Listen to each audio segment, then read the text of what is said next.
Review for the movie Alive from 1993, directed by Frank Marshall. So, good movie, true story about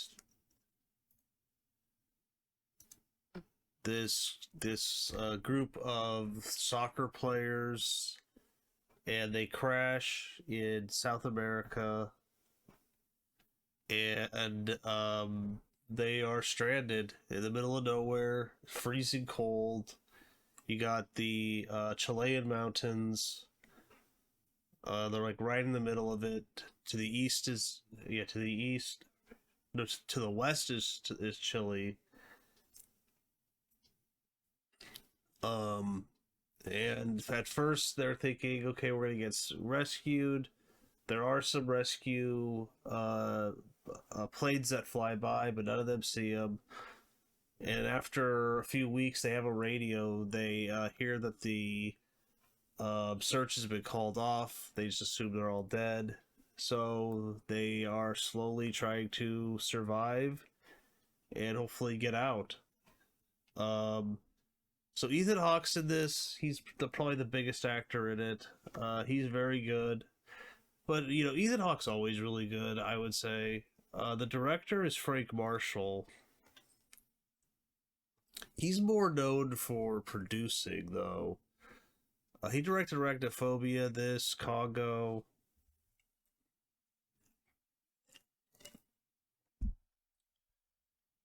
But very famous producer. Back to the Future movies.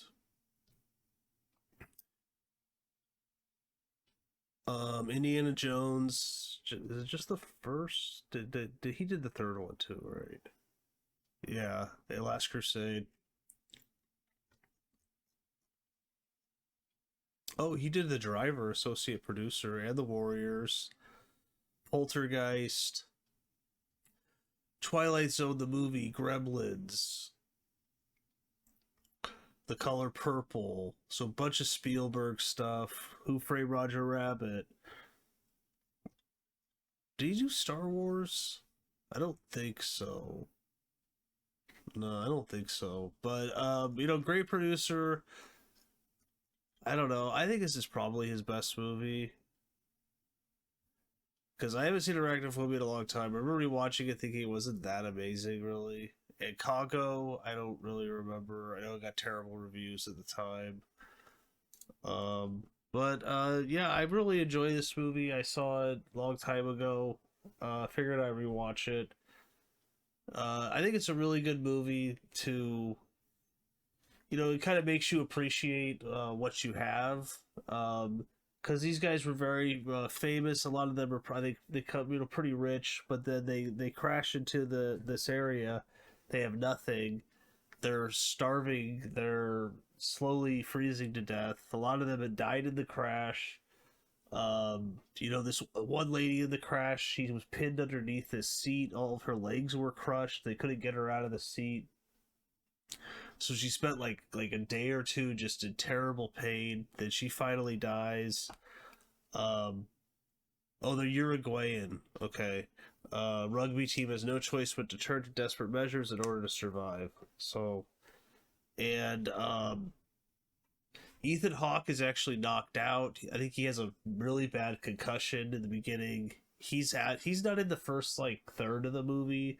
He's just there and he's knocked out. His mother and sister were in the crash too. Um,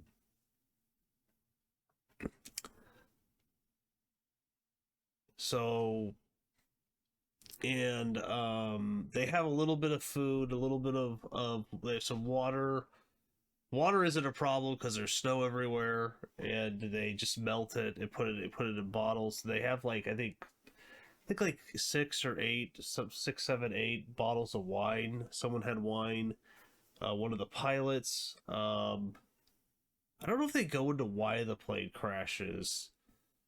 I don't know if it was like air or what. I don't think they go into that, but they were too low, and then they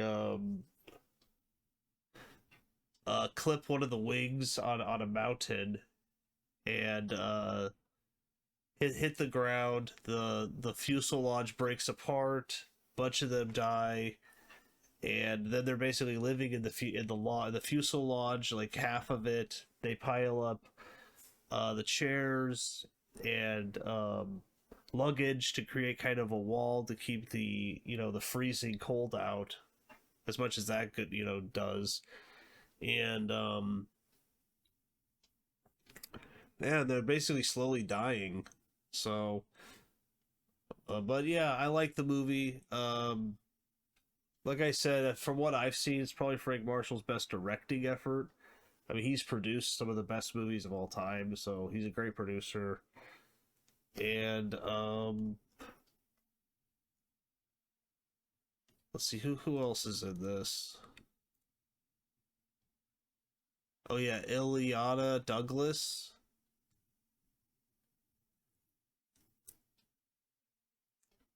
She's been in a bunch of stuff too. Stir of Echoes. I like that movie a lot. Ghost World, The New Guy to Die For.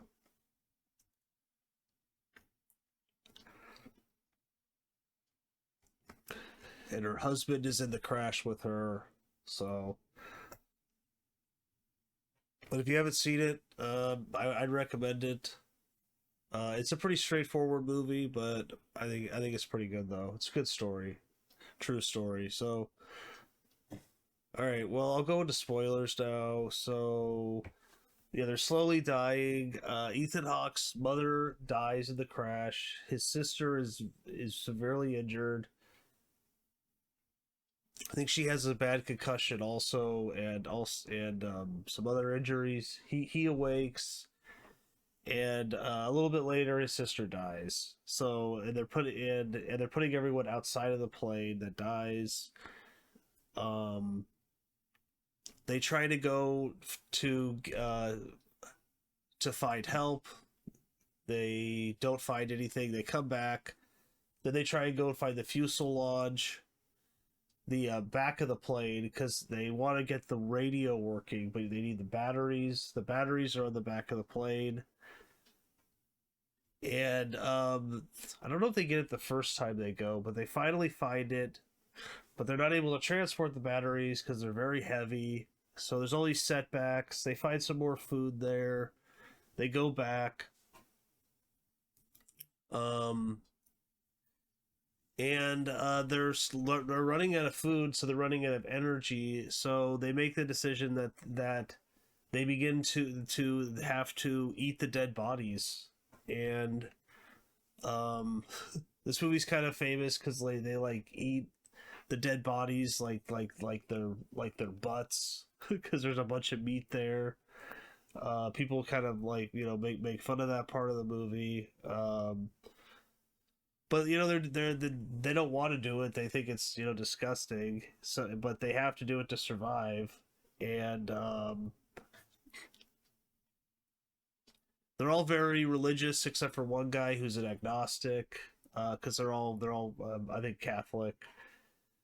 Um, but yeah, I'd say Ethan Hawke's the standout performance. Everyone's really good. Ileana Douglas is really good, but unfortunately she dies. I don't know, three, four, like maybe 2/3 of the way through the movie.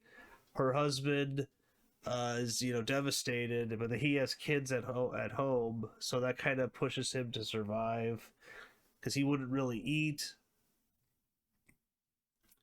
They take some of the meat with them on the journey to find the fuselage, the final journey, and Ethan Hawke and two other guys go, and they find it, but then they just keep going because they know that there's the Chilean mountains, and if they get past them, there's like a giant valley, and they could find some people there, and that's what happens eventually. Ethan Hawke and another guy end up finding them, or finding greenery, like the valley, and then the movie doesn't get into it, but then I assume that they find people, and then they bring a couple rescue helicopters back, and that's how they get out. So, but yeah, really really enjoyable movie. Good message to kind of appreciate what you have because it could always be much worse. So the real plane crashed on Friday the 13th. Wow. In October of 1972. The real Nando Parrado, Ethan Hawke's character, was technical advisor on the film.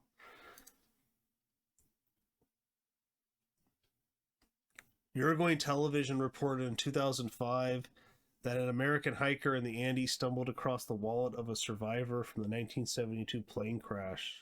Wow. The chance discovery of the wallet, along with a roll of film, cash, identity papers, and a jacket, has been buried in the snow for almost 33 years, just a few meters from the crash site. The wallet's owner, Eduardo Starch, said memories came back flooding after he saw the 72 days stranded on the mountain at freezing temperature.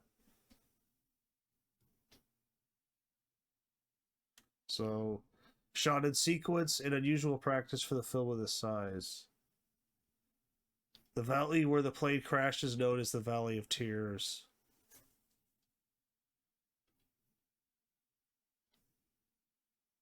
When rescue searchers were looking for the plane, they could not see it due to the white color of the plane and the heaviest snow of the Andes in the last 50 years.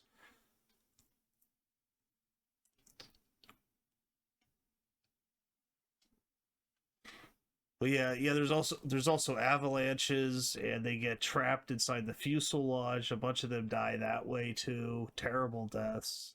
Um, just yeah, it's just a terrible time. They're so lucky that they got out, honestly.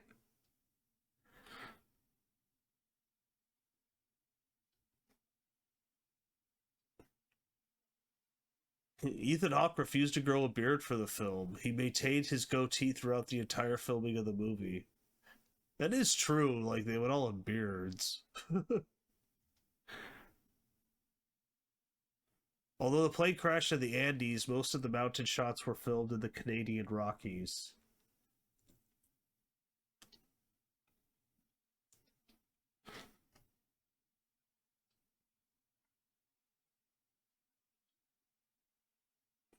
But yeah, I really like the movie.